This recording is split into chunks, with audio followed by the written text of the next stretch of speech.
Assalamualaikum warahmatullahi wabarakatuh. Halo momi-momi dimanapun berada, senang sekali bisa bertemu di podcast Supaya Momi Paham bersama saya Dini Fitria.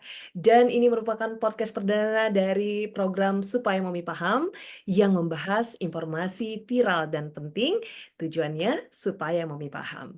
Oke, di episode pertama ini saya mengundang dokter spesialis anak, yaitu dokter kesayangan kita semua, Dokter Nitis Basan Adnani yang sekarang lagi, sedang di Pondok Indah nggak sih sekarang? Di Rumah Sakit Pondok Indah Bintaro nggak?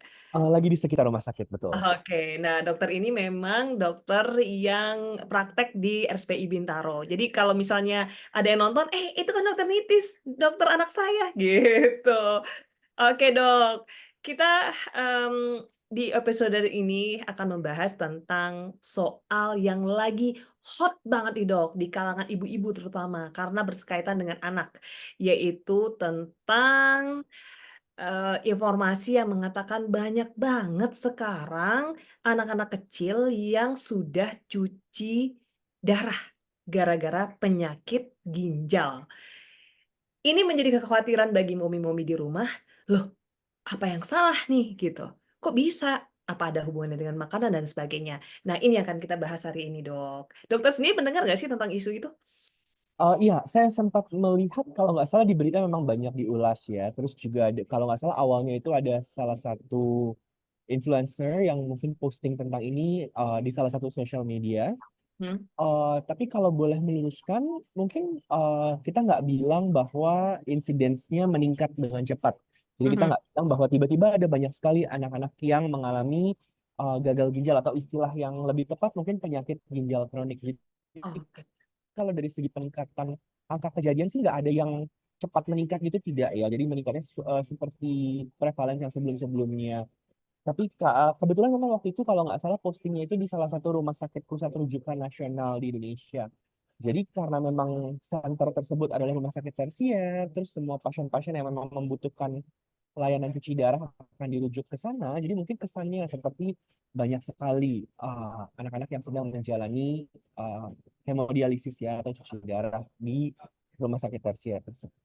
Oke, jadi memang ada kejadian tapi nggak meningkat ya, Dok? Karena yang saya baca informasinya, di RSCM itu memang tempat anak-anak salah satu-satunya rumah sakit ya, Dok, ya, yang, merupakan rujukan untuk hemodialisis itu ya, Dok? Betul, salah satu rumah sakit rujukan nasional untuk hemodialisis atau cuci darah pada pasien-pasien anak dengan penyakit ginjal kronik atau istilah lainnya tadi gagal ginjal yang lebih sering digunakan di media. Oke. Nah, memang kalau dilihat dari informasi-informasi di sosial media, foto-foto anak yang berjejer pakai kursi roda dalam keadaan lemes, terus, dan dikatakan bahwa cuci darah, itu kayak memang, memicu adrenalin ibu-ibu untuk berpikir bahwa, "Wah, kenapa ini bisa terjadi?" Gitu kan. Mungkin memang yang dokter bilang itu memang ada sakit dari lahir atau sakit kelainan ya, Dok, ya? Betul, kalau pada anak-anak memang sampai bisa terjadi penyakit ginjal kronik itu lebih banyak yang kita bilang memang bawaan dari lahir. Ada beberapa jenis kelainan ginjal yang memang penyakit ginjal bawaan ya kita bilangnya ya, yang memang membuat mereka untuk membutuhkan layanan hemodialisis. Misalnya salah satu ginjalnya tidak terbentuk atau memang di ginjalnya ada beberapa banyak kista seperti itu ya. Jadi dari sana memang mungkin dari awal sudah ketahuan bahwa nanti di kemudian hari akan butuh untuk dilakukan hemodialisis. Jadi Selain dari itu juga ada beberapa penyakit-penyakit lain yang bisa kita temukan juga pada populasi anak yang kalau memang tidak tertangani atau kalau memang berkelanjutan bisa juga berujung ke membutuhkan hemodialisis. oh, oke. Jadi dengan adanya informasi ini, berarti momi-momi nggak perlu panik dong, Dok? Kalau menurut saya perlu aware, tidak perlu panik, pasti tidak perlu panik, tapi perlu aware biar kita tahu nih gimana cara mengenali tanda dan gejala awal dari penyakit ginjal pada anak. Oke, nah itu gimana, Dok? Bisa diterangkan? Jadi kalau kita bicara tanda dan gejala awal, biasanya ada beberapa nih yang perlu kita coba pantau karena seringkali beberapa kondisi kelainan pada ginjal mungkin belum langsung muncul tanda dan gejalanya. Mhm. Tetapi biasanya kalau kita bicara penyakit ginjal kronik, biasanya ditandai dengan beberapa tanda dan gejala. Misalnya peningkatan tekanan darah. Kalau pada anak kita pakai parameter untuk menentukan tekanan darahnya normal atau meningkat beda sama pada orang dewasa.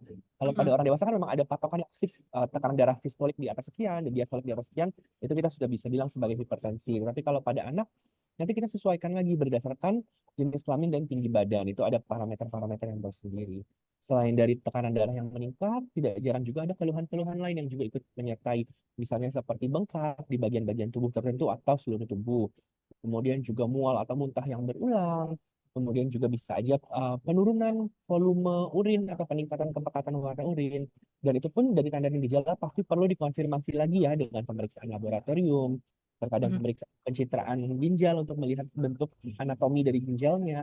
Untuk nanti menentukan kira-kira penyakit ginjalnya itu apa. Dan kalau memang masuk ke kategori penyakit ginjal kronik, berarti ada di tahap berapa atau seberapa berat. Mhm. Oke. Nah, berarti bisa dibilang bahwa selain penyakit, ginjal kronik itu, berarti itu bisa nggak dikategorikan juga, anak-anak mengalami cuci darah ini dan berhubungan sama penyakit ginjal itu karena virus, gaya hidup, atau pola makan? Eh, Kalau karena infeksi cukup jarang ya kejadiannya. Biasa kalau pada anak-anak seringkali memang ada kondisi-kondisi yang lain yang akhirnya menyebabkan kebutuhan untuk Mhm. hemodialisis atau cuci darah. Yang tadi kelainan anatomi dari ginjalnya atau kelainan bentuk ginjalnya yang memang dari lahir sudah ada. Atau Mhm. memang kondisi-kondisi tertentu yang membuat anaknya sakit yang penyebabnya masih belum diketahui. Tapi nanti bisa aja ada istilah penyakit yang kita sebut sindrom nefrotik. Itu biasa ditandai dengan adanya pembengkakan di bagian-bagian tubuh tertentu, kemudian juga albuminnya rendah, tekanan darahnya meningkat, dan lain-lain. Nah, itu juga bisa berujung ke terjadinya penyakit ginjal kronik. Tapi kalau karena uh, pola makan, aktivitas, itu biasa mungkin bisa dilihat pada orang-orang dewasa atau mungkin anak-anak yang lebih besar. Jadi tidak sebanyak penyebab-penyebab lain. Oke, berarti sebenarnya, penyakit ini lebih banyak bawaan sebelum lahir atau setelah lahir? Sejak lahir, bawaan sejak lahir atau setelah lahir? Iya, kalau menurut saya berdasarkan apa yang saya lalui saat pendidikan dulu, lebih banyak memang yang dari awal dari kelahiran sudah ada kelainan anatomi di ginjalnya. Oke. Dok, sebenarnya penyakit ginjal pada anak ini tuh sebenarnya jenisnya ada berapa aja sih? Oke, bagus sekali pertanyaannya Bu Yuni. Jadi kalau kita bicara penyakit ginjal pada anak, memang banyak sekali ya penyebabnya macam-macam. Ada yang bawaan, ada yang acquired atau didapat. Kalau kita bicara melanjutkan yang tadi, kalau kita bicara gagal ginjal ya istilah populernya, itu sebetulnya kita bisa bagi lagi menjadi dua, akut sama kronik. Kalau yang akut itu kita bilangnya gangguan ginjal akut. Jadi yang dimaksud dengan kata akut ini adalah dia terjadinya tiba-tiba mendadak, kemudian begitu penyebabnya sudah ditangani, sudah selesai, habis itu fungsi ginjalnya bisa kembali normal. Nah, yang kedua itu yang penyakit ginjal kronik yang tadi kita sempat bahas di awal. Jadi kalau kita bilang penyakit ginjal kronik, berarti dia jangka panjang. Dari awal sudah ada, atau mungkin dari awal belum ada, tetapi kemudian ada dan menetap dengan durasi waktu yang cukup lama, dan seiring waktu dia menjadi progresif. Gitu. Mungkin kita mulai dengan gangguan ginjal akut terlebih dahulu. Paling Oke. gampang kalau gangguan ginjal akut ini kita bagi menjadi tiga kategori nih biasanya. Kategori yang pertama itu kita bilangnya pre-renal atau sebelum dari ginjal. Jadi penyebabnya itu misalnya mungkin dari cairan yang masuk ke ginjal atau darah yang masuk ke ginjal itu berkurang. Biasanya mungkin karena ada asupan yang berkurang, asupan cairan yang berkurang ya maksudnya ya. Kemudian yang kedua itu intrarenal atau di dalam ginjalnya sendiri.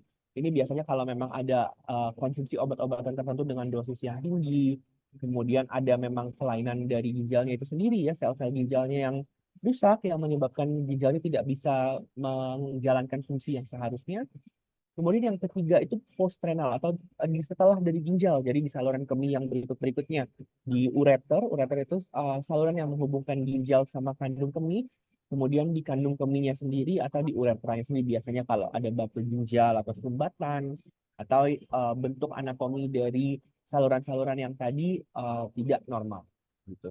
Itu kalau yang untuk gagal ginjal atau gangguan ginjal yang akut ya kita bilangnya. Jadi begitu penyebabnya sudah kita bisa atasi, Mhm. uh, habis itu dia biasanya bisa berlangsung seperti biasa. Jadi fungsi ginjalnya bisa kembali berlangsung normal.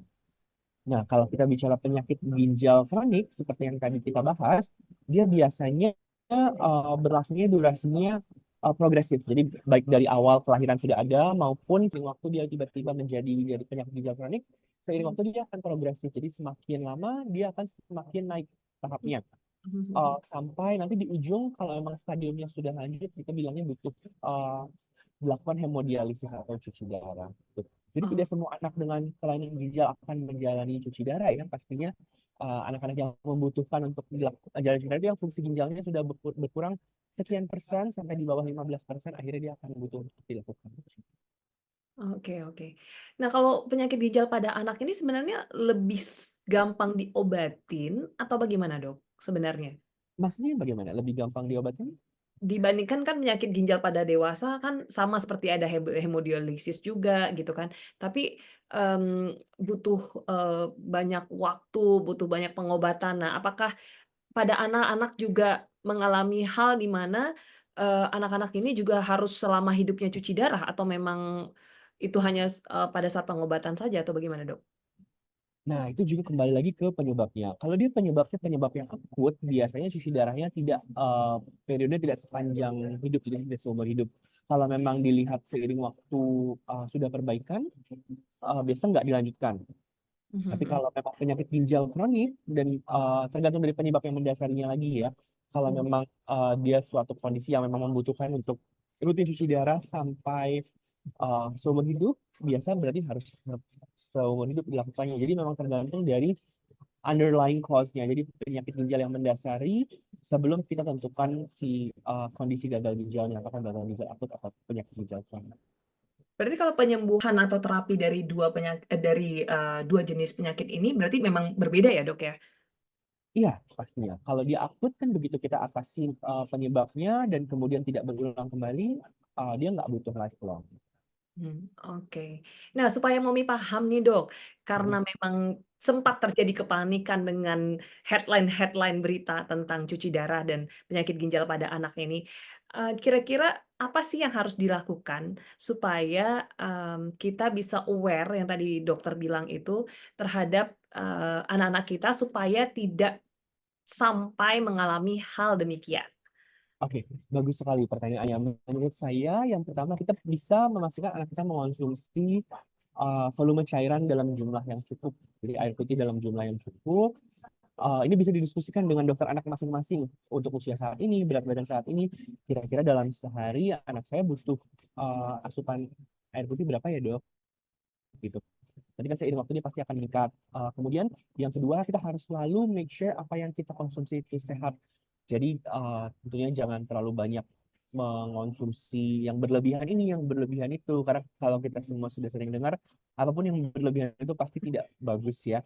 Jadi kita harus make sure apa yang kita masukkan ke dalam tubuh kita, ke dalam tubuh anak-anak kita, sesuatu yang memang sehat dan baik untuk kita konsumsi. Mhm. Nah, kalau mengenai cairan, Dok, air putih udah pasti bagus dong ya, gitu ya. Tapi apakah air itu termasuk susu, teh, minuman-minuman soda, atau minuman-minuman yang memiliki, tingkat gula yang tinggi seperti minuman yang manis-manis? Nah, itu gimana, Dok?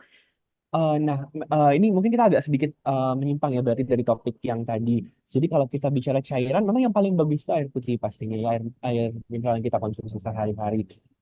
Kalau kita bicara tadi ada minuman-minuman yang lain kayak susu, kalau kan anak di bawah 2 tahun kan pasti masih membutuhkan susu ya sedikit-sedikit banyak. Ya, nanti kan dari segi masing-masing kelompok usia, volume susu yang dibutuhkan pasti berbeda. Eh, itu juga kalau memang masih masuk dalam rentang usia yang mereka masih membutuhkan susu, ya bisa kita hitung sebagai volume cairan. Kalau Mhm, yang lain-lain, seperti tadi yang Bu Dini sempat sebutkan minuman bersoda, minuman yang manis-manis, itu pasti saya akan saran untuk dikonsumsi dengan sangat terbatas sekali. Kalau bisa tidak sama sekali, tapi sangat terbatas sekali. Kalau asupan gula sendiri kita sudah punya patokan dalam mhm. sehari itu maksimal berapa gram gula itu juga kita bagi-bagi untuk kelompok usia anak, jadi tidak boleh melewati itu. Iya, benar sekali. Karena sekarang banyak banget ya, jajanan-jajanan di luar, makanan-makanan di luar yang menggoda selera ya. Dan kebanyakan momi-momi di rumah tuh jarang yang bisa menolak rayuan anaknya. Karena udah pakai nangis tuh udah ampun deh. Udah gak tega ya, Bu Udah ya. nggak tega ya, Dok, ya. Oke. Nah, Dan untuk saran ketika momi-momi di rumah ada hal-hal yang mencurigakan terhadap anaknya, seperti yang tadi dokter bilang, berarti harus diwaspadai banget ya dok, jangan sampai kita berharap putra-putri kita tercinta tidak mengalami sampai yang namanya cuci darah, apalagi kalau udah ginjalnya rusak, udah kemana-mana tuh ya dok penyakitnya ya dok ya. Betul, kalau memang bisa, memang kita harus pantau terus kalau memang ada keluhan, misalnya ada apapun yang menurut orang tua agak meragukan, oh kok biasanya nggak ada keluhan ini, tiba-tiba ada gitu. Jangan ragu-ragu untuk konsultasikan ke dokter anak masing-masing. Aha. Nanti memang akan dievaluasi dulu ya pastinya sama dokter anaknya keluhannya seperti apa, dari pemeriksaan fisik seperti apa, apakah butuh pemeriksaan penunjang atau tidak. Dokter sendiri sudah punya pasien seperti ini? Tidak, kebetulan di rumah sakit saya berpraktik saat ini belum ada layanan hemodialisis untuk anak, tapi untuk orang dewasa sudah ada. Nah, dok, gimana kalau soal gaya hidup, dok? Hmm. Gaya hidup zaman sekarang nih, dok. Makanannya kan macem-macem nih, dok. Nggak sama kayak opa-oma atau zaman-zaman kita yang masih belum terpapar oleh banyak makanan-makanan instan gitu ya, dok ya. Nah, itu sebenarnya apakah memang berpengaruh juga, dok, terhadap penyakit ini? Mungkin secara langsung, langsung kita bisa bilang kalau gaya hidup itu pasti akan berpengaruh ya ke kesehatan tubuh. Pasti kita akan menganjurkannya ya kalau dari segi makanan berarti konsumsinya makanan yang sehat, yang bergizi ya, protein, karbohidrat, lemak, terus kandungan gula, garam dan lain-lain memang sesuai anjuran untuk masing-masing kelompok usia untuk anak-anak. eh, Kalau bisa memang kita pasti sebisa mungkin stick to range yang dianjurkan. Seperti yang tadi kita sempat bilang, berarti apapun yang berlebihan pasti tidak bagus ya. Gitu. Kalau untuk gaya hidup yang lain, selain asupan makanan, pastinya juga akan sangat menganjurkan tadi asupan cairan yang cukup. Kemudian aktivitas fisik, kita juga selain masuk di luar konteks membahas penyakit ginjal, kita juga pasti akan menganjurkan anak-anak kita untuk hidup sehat dan terhindar juga dari penyakit-penyakit lainnya ya, seperti obesitas, diabetes mellitus, dan lain-lain. Jadi aktivitas fisik juga pasti sangat berperan. Kalau untuk aktivitas sih anjurannya mungkin sekitar 5 kali seminggu dengan durasi sekitar 60 menit dan intensitasnya intensitas sedang kalau bisa. Jadi intensitas sedang sih kita bilang nggak yang terlalu ringan tapi nggak yang terlalu berat. Oke, jadi jangan terlalu banyak rebahan anak-anak nonton Betul, laptop, gadget ya. Harus betul kita harus olahraga diimbangi. juga ya, Dok ya. Betul Oke. sekali, Bu. Nah, Dok, untuk yang bawaan sejak lahir dan harus cuci darah itu selamanya akan cuci darah nggak tadi yang saya sampaikan itu? Oke, nah tidak selalu kan tergantung. Kalau memang dia gangguan ginjal akut, mungkin dia butuh cuci darahnya untuk certain period of time aja. Jadi untuk durasi waktu tertentu saja. Kalau memang kondisi akutnya dianggap sudah teratasi, Hmm. bisa jadi mungkin dia nggak butuh untuk melanjutkan kembali kalau memang bisa terkontrol tanpa itu. Untuk penyakit ginjal kronik, kalau memang dia sudah masuk ke tahap yang sampai butuh cuci darah, uh, kemungkinan dia akan butuh untuk melanjutkan itu sampai seumur hidup ya kita bilang. Jadi kembali lagi tergantung dari penyebab yang mendasari apa yang menyebabkan anak tersebut mengalami either gangguan ginjal akut atau penyakit ginjal kronik tersebut. Berarti penanganannya tuh tergantung sama diagnosa sudah seberat apa dan seringan apa ya sebenarnya ya. Betul, sama penyebab awalnya apa yang sampai membuat anak tersebut mengalami kelainan ginjal penyebab yang mendasari. Oke. Nah, kita berharap momi-momi di rumah paham bahwa ternyata isu tentang cuci darah dan penyakit ginjal yang meningkat pada anak dan banyak sekali dikatakan bahwa di RCM lagi menumpuk pasien-pasiennya itu ternyata tidak semenakutkan yang dibayangkan ya, Dok, ya. Dan balik lagi seperti yang disampaikan oleh Dokter Nitis tadi bahwa pola hidup, gaya hidup itu juga mempengaruhi sehingga kita bisa terhindar dari hal-hal yang tidak kita harapkan gitu. Karena kasihan banget ya, Dok, bahwa anak-anak kecil sudah mengalami sakit seperti itu dan tergantung sama alat juga dan mungkin itu juga tidak murah ya, Dok, ya. Nah, sementara kan masih banyak tugas untuk belajar, untuk, bermain gitu ya. Nah, ya saya berharap, Mumi paham semuanya dan juga terima kasih banyak Dokter Niti sudah menjelaskan kepada kita, sangat bermanfaat sekali. Semoga nanti kalau ada informasi-informasi yang viral dan penting lagi dan, berkaitan dengan dunia kedokteran, dokter tidak keberatan untuk kita kembali undang di Supaya Mumi Paham. Dengan senang hati, terima kasih banyak sudah diundang Bu Dini. Oke, thank you banget Dok, selamat bertugas kembali. Sampai Terima jumpa lagi kasih. Dok. Sampai Bye-bye. jumpa. Bye-bye. Mari, Bu. Ya, bye.